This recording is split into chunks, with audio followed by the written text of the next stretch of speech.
नमस्कार। चलिए आज हम अल्प प्राण और महाप्राण व्यंजनों के बारे में चर्चा करते हैं। कल हमने आपसे चर्चा कर ली थी अघोष और सघोष के बारे में। आज ट्रिक के साथ देखेंगे अल्प प्राण और महाप्राण कौन कौन से वर्ण होते हैं। बिल्कुल ट्रिक से तैयार हो जाओ, बड़ा कंफ्यूजन होता है आज में, इसीलिए मैंने अलग से अघोष और सघोष के बना दिए। अल्प प्राण महाप्राण अलग से वीडियो में आपको दे रहा हूं। चलिए तो अघोष अल्प प्राण क्या होता है और सघोष अल्प प्राण क्या होते हैं, ये सारी बातें आपको तभी क्लियर हो जाएंगी जब दोनों वीडियो अलग अलग तरीके से आप देखेंगे और अलग अलग तरीके से अपने दिमाग में बिठाएंगे। ठीक है, अल्प प्राण देखिएगा। अल्प प्राण, अब सबसे पहले तो हम प्राण का अर्थ जान लेते हैं, कभी कभी ये भी पूछ लेता है प्राण का अर्थ क्या होता है। प्राण का अर्थ होता है वायु। ठीक है, क्या होता है? प्राण का अर्थ होता है वायु। यानी कि अल्प प्राण का मतलब है जिन वर्णों के उच्चारण में हमें वायु की कम मात्रा की आवश्यकता होती है। जिन वर्णों के उच्चारण में हमारे मुख द्वारा वायु कम निकलती है, अर्थात अल्प प्राण। कम वायु, कम वायु जिन वर्णों के उच्चारण में निकलती है हमारे मुख से, जिन वर्णों के उच्चारण में कम वायु निकले वो अल्प प्राण।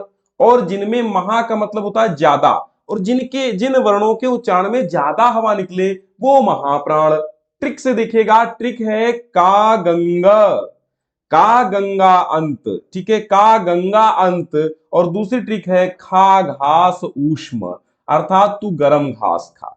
अब इन्हीं के माध्यम से हम आगे आपको समझा देंगे। तो अल्प प्राण और महाप्राण, पहले अल्प प्राण की ट्रिक याद कर लो, का गंगा अंत। का गंगा अंत यानी का से जो का वर्ण है और गा वर्ण है और अंगा है, यानी जितने भी नासिक के वर्ण हैं, ठीक है, जितने भी नासिक के हैं, नाक से निकलते हैं, यमं गणनम, सब अल्प प्राण होते हैं। गा की लाइन के नीचे जितने अक्षर होते हैं यानी कि थर्ड वाले भी अल्प प्राण होते हैं। का मतलब है पहला अक्षर, यानी पहला अक्षर भी अल्प प्राण होता है। अब चलिए हम चलते हैं अल्प प्राण महाप्राण की ट्रिक की तरफ, जो कायदे से हमने समझाया विवरण रूप में आप समझिए, पूरी विवरण के साथ समझिए। यानी कि अल्प प्राण कौन से होते हैं? पहले, तीसरे और पांचवे वर्ण। 135 और अंतस्थ याद कर लो। अंतस्थ, अंतस्थ कौन होते हैं? या व रा ल। अंतस्थ कौन होते हैं? या व रा ला कह लो, चाहे यारा लावा कह लो, क्योंकि यवरल संस्कृत में हो जाता है तो यारा लावा कह लो। ये अंतस्थ होते हैं। अंतस्थ कौन होते हैं? यारा लावा। ठीक है, तो अंतस्थ कौन होते हैं? यारा लावा, ये याद कर लो। ठीक है, अंतस्थ याद कर लो। अंतस्थ 135 और अंतस्थ का गंगा अंत। यानी अब देखिए, अगर हम देखें वर्ग का जो पहला है, तीसरा है और पांचवा वर्ण है, ये क्या है? ये आपका अल्प प्राण है। जैसे आप कहें, हमने यहां पर ट्रिक दी है का गंगा अंत, ये याद कर लो। यहां पे का आ जाएगा और गा आ जाएगा और अंगा आ जाएगा। खा और घा ये कहां चले जाएंगे? महाप्राण में चले जाएंगे। या फिर ऐसे गिन लीजिए, अल्प प्राण, महाप्राण, अल्प प्राण, महाप्राण। ठीक है, ऐसे याद आप गिनिए। वर्ग का पहला जो अक्षर है अल्प प्राण है, दूसरा देखिए पहला अक्षर अल्प प्राण है, दूसरा महाप्राण है, तीसरा अल्प प्राण है, और चौथा, चौथा क्या है? मतलब पहला देखिए, पहला अल्प प्राण, फिर महाप्राण, फिर तीसरा अल्प प्राण, फिर चौथा फिर महाप्राण, फिर पांचवा फिर अल्प प्राण। ठीक है, यानी ऐसे चलिए, अल्प प्राण महाप्राण, अल्प प्राण महाप्राण, अल्प प्राण, अंत में अल्प प्राण। तो इस प्रकार भी आपको याद किया जा सकता है। लेकिन सबसे सीधी बात है, ट्रिक दूसरी देखिए। पहली ट्रिक हमने क्या बताया आपको? याद कर लो 135 अंतस्थ।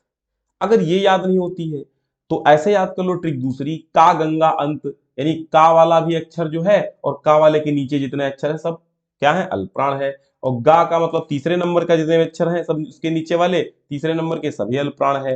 अंगा यानी जितने भी यमंगणनम है सभी क्या है? अल्प प्राण है। और अंत का मतलब होता है अंतस्थ व्यंजन भी अल्प प्राण है। तो अल्प प्राण समझ में आ जाएंगे आपको इतनी ही आसानी से, जितनी आसानी से मैंने बता दिया। बिल्कुल इतनी आसानी से आप याद कर लीजिए, क्योंकि इससे ज्यादा आसान ट्रिक कुछ हो ही नहीं सकती है। कुछ ना याद करो तो 135 और अंतस्थ याद कर लो, अल्प प्राण हो गए। भैया अल्प प्राण पर ध्यान दे दो। उस इसके बाद महाप्राण वो होते हैं जो हमको इसमें अल्प प्राण में, जो अल्प प्राण नहीं भैया वो महाप्राण, सीधी सी बात है। जो अमीर नहीं है वो क्या है? गरीब है। और जो गरीब नहीं है तो क्या है? अमीर है। दो ही बातें होती हैं। तो यहाँ पे मिडिल की कोई बात ही नहीं, दो ही बातें हैं, या तो वो अल्प प्राण होगा या तो महाप्राण होगा।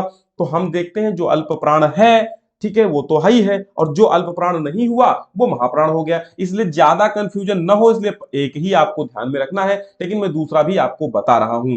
दूसरा जो महाप्राण की ट्रिक है वो दूसरा और चौथा है, यानी जिन वर्णों के उच्चारण में हमारे मुख द्वारा हवा ज्यादा मात्रा में बाहर निकलती है, महाप्राण अर्थात ज्यादा हवा लगती है, वो महाप्राण कहलाते हैं। महा का मतलब अधिक और प्राण का मतलब वायु। दूसरा और चौथा वर्ण इसमें आता है, हमने बताया खा घास उष्म। खा घास उष्म, इतना याद है, ये सा जो है ऐसे ही लगा दिया हमने, खा घास उष्म। ठीक, खा का मतलब है खा दूसरा वर्ण है, घास का मतलब है घा तीसरा चौथा वर्ण है, यानी दूसरा और चौथा। 24 नंबर याद कर लो महाप्राण के लिए, महाप्राण के लिए 24 नंबर। और उष्म व्यंजन, उष्म कौन से होते हैं? शा शा सा हा। क्या होते हैं उष्म? क्या है? शा शा साहा क्या है? ये सब उष्म है। शा शा साहा क्या है? उष्म है।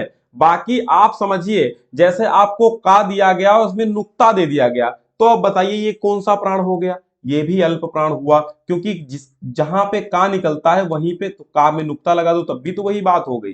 ठीक है, बाकी ये अलजिहु हो जाता वो अलग चीज है, लेकिन प्राणत्व के आधार पे ये अल्प प्राण ही रहेगा।